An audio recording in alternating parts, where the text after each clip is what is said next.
स्वागत है आप सभी का मेरे न्यू ब्लॉग में। और मैं हूं आपका दोस्त एच पूनिया।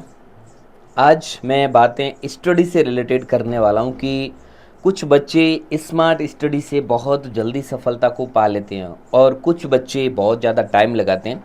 तो उनके बीच में क्या डिफरेंसेज रहता है, मैं वो बात करने वाला हूँ। जैसा कि आपको पता है कि 2026 के लिए नए सेशन, नई क्लासें स्टार्ट हो चुकी है। बैच लॉन्च हो चुके हैं, क्लासें तो हालांकि स्टार्ट होनी है। बट शुरुआत से आपको क्या स्ट्रेटेजी रखनी चाहिए ताकि आप लास्ट में एग्ज़ाम के टाइम हड़बड़ाहट ना करें। आप उस टाइम ज़्यादा जल्दबाजी ना करें कि मुझे कुछ याद नहीं है, मेरा सिलेबस नहीं हुआ, मेरा बैकलॉग पूरा नहीं हुआ। तो उस बात को लेकर के मैं आज आपके बीच डिस्कस करने वाला हूँ। सबसे पहली बात तो ये कहना चाहता हूँ कि जिस दिन आपकी पहली क्लास हो, ठीक है, उससे 2 दिन पहले आप ये माइंड बना लें कि इस बार मैं पूरी की पूरी क्लास से लूँगा या लूँगी, लेकिन बैकलॉग एक भी नहीं रखूँगी।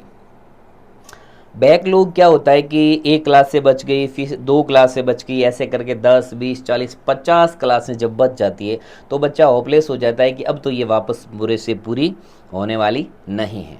ठीक है ना। तो ऐसा नहीं करना है, हमें पहले दिन से क्लासें ज्वाइन करनी, चाहे आपकी physics, chemistry, bio, English, GK, जो भी क्लास हो, आप उसको फर्स्ट दिन से देखना स्टार्ट करिएगा। ठीक है। और अगर आप कहीं जा रहे हैं, आपका बैकलॉग हो रहा है, तो आप बैकलॉग को तुरंत आते ही कंप्लीट कर दें। और हाँ, एग्ज़ाम टाइम जब आपकी बहुत सारी मैराथन क्लासेज होती है, बच्चे लास्ट टाइम पूछते हैं कि सर नोट्स बनाएं, क्या करें। पहली दिन, पहली क्लास से आप नोट्स बनाना स्टार्ट करिए। लेंथी नोट्स नहीं, वन लाइनर। बहुत सारी चीज़ें आपको याद हो जाती है, आप उसका रिपीट, बहुत बार रिपीटेशन उसका कर चुके हैं। लेकिन वन लाइनर जब आप लिखेंगे, वन लाइनर लिखते जाएंगे, और जब आपका सिलेबस कंप्लीट होगा तो आपके पास एक बुलेट प्रूफ नोट्स हो जाएंगे, जिन्हें हम बुलेट प्रूफ नोट्स कहते हैं। जो एग्ज़ाम के टाइम आप कहीं भी, चाहे कहीं शादी में गए हों, चाहे ट्रेन में सफ़र कर रहे हैं, चाहे कहीं भी हैं, आप उनको रिवाइज कर सकते हैं। वही सबसे बड़ा बेनिफिट है। रिवीजन सिलेक्शन के लिए बहुत ज़्यादा ज़रूरी होता है। अगर कोई बच्चा रिवीजन नहीं करता है तो आप मानिए वो सभी बच्चों से 80% पीछे रह जाता है। जब आप किसी चीज़ को एक बार पढ़ते हैं, आप कोई चीज़ को एक बार पढ़ेंगे तो आपको 30% ही याद होगा। जब आप सेकेंड टाइम रिवीजन करेंगे तो 40%। जब आप आगे और रिवीजन करेंगे तो 50%। जब आप 5 या 7 बार जब आप रिवीजन करेंगे तब जाके 60 या 70% याद होता है। और 70% से तो ज़्यादा किसी को याद नहीं होता। कोई भी एग्ज़ाम होता है उसकी मेरिट कितनी रहती है? 70%। मानते, इतनी मेरिट जब रहती है तो इसका मतलब 70% से ज़्यादा किसी को याद ही नहीं होता, सीधी सी बात है। इसलिए नोट्स बनाने बहुत ज़रूरी है।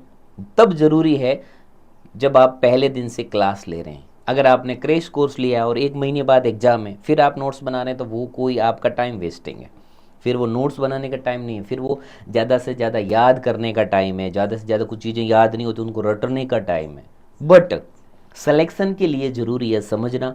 समझना भी बहुत ज़रूरी होता है, समझना। और कोई चीज़ें, कुछ आपने देखा होगा कई सब्जेक्ट में कुछ चीज़ें ऐसी होती है जो समझने से भी याद नहीं होती, तो उनको रटना भी पड़ता है। कोई भी स्ट्रेटेजी आप अपनाइए, कोई भी स्ट्रेटेजी, लेकिन हमें सिलेक्शन लेना है, दैट इज़ द फाइनल। और ये मोटिवेशन, ये आपका मोटो पहले दिन से बना लीजिए। जब आपने बैच खरीद लिया है तो ये समझिए कि मैं बैच के प्रति पूरा डेडिकेट रहूँगा। मैं बैच की कोई भी क्लास को मिस नहीं करूँगा, मैं कोई टेस्ट को मिस नहीं करूँगा, मैं कोई डीपीपी को मिस नहीं करूँगा, मैं कोई मैराथन को मिस नहीं करूँगा, मैं कोई यूट्यूब की क्लास को भी मिस नहीं करूँगा। जब इतना आपका डेडिकेशन होगा ना, तो उस दिन आपका सिलेक्शन हो जाएगा। बहुत सारे बच्चे बैच तो ले लेते हैं कि अभी 1 साल पड़ा है, हम लोग कर लेंगे। भाई साल पड़ा है तो एनसीईआरटी कितना टिपिकल लेवल है। जहाँ तक 11th और 12th दोनों की बात है, 11th और 12th जहाँ पर दोनों की बात है, वहाँ पर आप एनसीईआरटी को कितना मानते हैं? उस एनसीईआरटी का जब आप बहुत बार रिवीजन करेंगे तभी आपके सामने पेपर में वही प्रश्न मिलेंगे जो आपने पढ़े हैं। अभी काफ़ी बहुत सारे बच्चे कहते हैं कि पेपर इजी था, और कुछ बच्चे कहते हैं कि सर पेपर टफ था।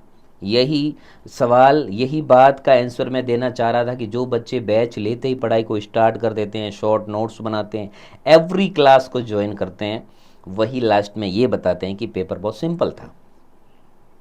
और जो बच्चे 2 महीने पहले कोर्स लेते हैं, आधी चीज़ें याद होती है, आधी चीज़ों में कन्फ्यूज हो जाते हैं। जब आप किसी चीज़ को एक बार पढ़ोगे और वो पेपर में आ गई तो वहाँ आप कन्फ्यूज होंगे कि इसका आंसर ये था या इसका आंसर ये था। ठीक है, तो इस बात को आप लोग थोड़ा प्रॉपर तरीके से ध्यान रखिएगा। ठीक है, यानी कि कंफ्यूज होने के लिए आपको 1 या 2 बार पढ़ना पड़ता है, पूरी तरह याद करने के लिए, पूरा उसको समझने के लिए कि ये मेरे माइंड से मिस आउट नहीं होगा, तो आपको 5 या 6 बार रिवीजन बहुत ज़्यादा ज़रूरी होता है। एक सिलेक्शन के लिए most precious thing that is the revision. अगर आप रिवीजन करते हैं, रिवीजन चाहे आप उस क्लास का बाद में सोते टाइम या कहीं सफ़र कर रहे हैं, कहीं बैठे हैं, चाहे आप किसी का वेट कर रहे हैं, और अगर आपने वो पीपीटी में अगर पढ़ ली है तो वो एक रिवीजन में आता है। सोते टाइम जितना आपने पढ़ा है, जितने वीडियोस देखे हैं, जितनी क्लासेस देखी है, सोते टाइम जब आप उसका पीपीटी पढ़ लेंगे, चाहे 1 या 2 सब्जेक्ट की, तो भी आपको लगेगा कि एक्चुअली वास्तव मैंने रिवीजन कर लिया है। आपके पास टाइम मैनेजमेंट होना चाहिए। आप शुरुआत में बच्चे बैच लेके क्या करते हैं, क्लासें मिस आउट कर देते हैं, फिर जब पढ़ने का टाइम आता है तो 50 क्लासें बैकलॉग में चली जाती है, वो पूरी नहीं होती है। फिर बच्चे कमेंट करते हैं कि सर मैं आज से पढ़ना शुरू करूं तो क्या मेरा सिलेक्शन हो जाएगा। हालांकि सर को पता है, लेकिन फिर भी वो आपको पॉजिटिव वाइब्स देते हैं। इसीलिए बैकलॉग तो बिल्कुल भी ना रखें। हमेशा जब आपने बैच ले लिया है तो उसके प्रति आप अपने आप को डेडिकेशन कर दें, आप उसके प्रति समर्पित हो जाएं। साल भर क्लासेस चलती है विजय एजुकेशन में, एवरी सब्जेक्ट को प्रेफर किया जाता है, एवरी सब्जेक्ट। अगर किसी सब्जेक्ट के 2 क्वेश्चन आ रहे हैं तो उसकी भी आपकी क्लासें लगती है, और ये डेफिनेटली है। तो जब उसकी क्लासें लगती है, आपको 2 क्वेश्चन के लिए जब सर क्लास लगा रहे हैं, तो सोचिए वो 2 क्वेश्चन कितने इंपॉर्टेंट होते हैं।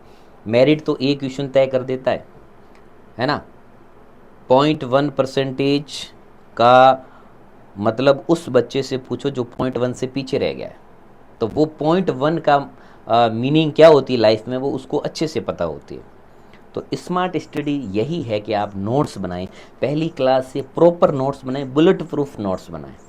बहुत सारी ऐसी चीज़ें होती है, जैसे रासायनिक सूत्र हो गया, ऐसी बहुत सारी चीज़ें होती है, और वो बुलेट प्रूफ नोट्स आप उसका 2 दिन में रिवीजन कर लेंगे, मतलब आपने 2 दिन में पूरा 11th और 12th एनसीईआरटी का क्या कर लिया, रिवीजन कर लिया।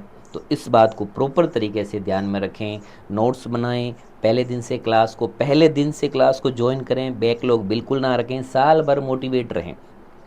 चाहे आपने ड्रॉप लिया है, चाहे आपने ड्रॉप नहीं लिया है, तो भी आप यही स्ट्रेटेजी अपनाएं। यही आपकी सफलता में, आपके मार्ग में, आपके लक्ष्य में कोई बाधा नहीं आने देगी, और आप लक्ष्य तक ज़रूर पहुंचेंगे। वो कहते हैं ना कि तरक्कियों के दौर में उसी का जोर चल गया, बना के यार रास्ता जो भीड़ से निकल गया। वह भीड़ बहुत ज़्यादा है, उससे निकलने का यही तरीका है कि हम कुछ अलग तरीके से पढ़ाई करें, हम वो चीज़ याद करें जो दूसरों को याद नहीं होती। अब आपको चीज़ को लेके बैठे हैं कि यार ये मुझे याद नहीं हो रही है, तो वो आप याद करें, वो दूसरों को याद नहीं हो रही, जब आपको याद होगी तो वही आपको दूसरों से अलग बनाएगी। तो नए बैचेज लॉन्च हो चुके हैं, सभी बच्चे ज्वाइन कर लें, और पहले दिन से जब पहली क्लास होती है उसी दिन से नोट्स बनाना और मोटिवेशन रहना। जो चीज़ आपको नेगेटिव एनर्जी देती है उनसे दूर चले जाएं। कोई आपको ये कहता नहीं होगा, चाहे कितनी ट्राई करो, आजकल ये होता, वो कुछ नहीं होता। आजकल जो पढ़ता है, जो बच्चा पढ़ेगा उसका सिलेक्शन होगा, ये एक श्योर, एक डेफिनेटली बात है। तो आज के ब्लॉग में इतना ही। फिर नेक्स्ट ब्लॉग में मैं आपके लिए बहुत सारी मोटिवेशन चीज़ें, मोटिवेशन सेशन लेकर के आऊँगा। तो अपने दोस्त एच पूनिया को दीजिए इजाज़त, और हाँ, मेरे चैनल को लाइक करना, सब्सक्राइब करना ना भूलिए। Thank you so much, good luck, bye bye, best of luck.